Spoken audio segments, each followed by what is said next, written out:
Tbilisidə Ramazan ayı münasibəti ilə Gürcüstan azərbaycanlıları mənəvi dəyərlər və tarixi ənənələr mövzusunda tədbir keçirilib. Tədbir Azərbaycan Respublikasının dini qurumlarla iş üzrə Dövlət Komitəsinin və tabeliyində fəaliyyət göstərən Mənəvi Dəyərlərin Təbliği Fondunun təşkilatçılığı Azərbaycan Respublikasının Gürcüstandakı səfirliyinin dəstəyi ilə baş tutub. Tədbirdə Azərbaycanın Gürcüstandakı fövqəladə və səlahiyyətli səfiri Faiq Quliyev Ramazan ayının ehtiva etdiyi nəcib mənalardan danışıb, bu ay ərzində ədalət, saf niyyətlər və nəfsin paşlaşdırılması ətrafında insanların birləşməli olduğunu bildirib. Azərbaycan İlahiyyat İnstitutunun rektoru Agil Şirinov bu il Ramazan və Novruz bayramlarının eyni günə təsadüf etdiyini vurğulayıb.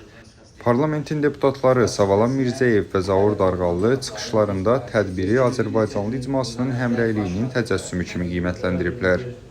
Digər çıxış edənlər də Ramazan və Novruz bayramları ilə əlaqədar təbriklərini çatdırıblar.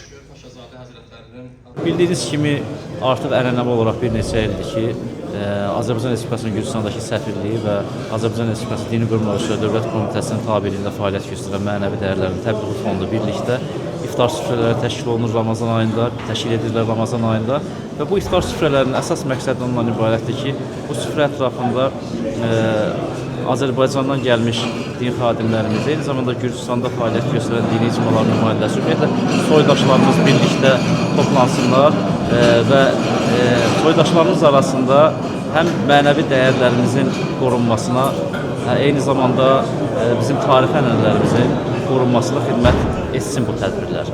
Və bu ildə bu tədbir həyata keçirilir Tbilisi şəhərində bildiyiniz kimi. Tbilisi şəhərində həyata keçirilən bu tədbirin də adı Gürcüstan Azərbaycanlıları mənəvi dəyərlər və tarixi ənənədir. Və tədbirdə də həm Azərbaycandan, həm Gürcüstandan müxtəlif rəhbər şəxslər iştirak edir, eyni zamanda müxtəlif dini icmaların üzvləri iştirak edirlər, həmçinin sıravi soydaşlarımız iştirak edir.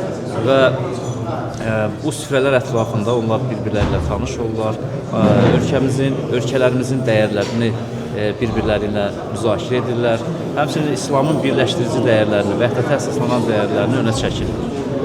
Həm Azərbaycan, həm Gürcüstan tarixən tolerantlığın mövcud olduğu ölkələrdir.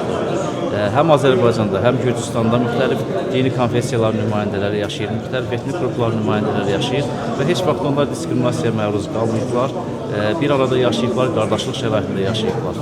Və biz də həm də Azərbaycan İlahiyyat İnstitutu olaraq biz bu tolerantlıq ənənələrini öz təhsil sistemimizdə tətbiq edirik.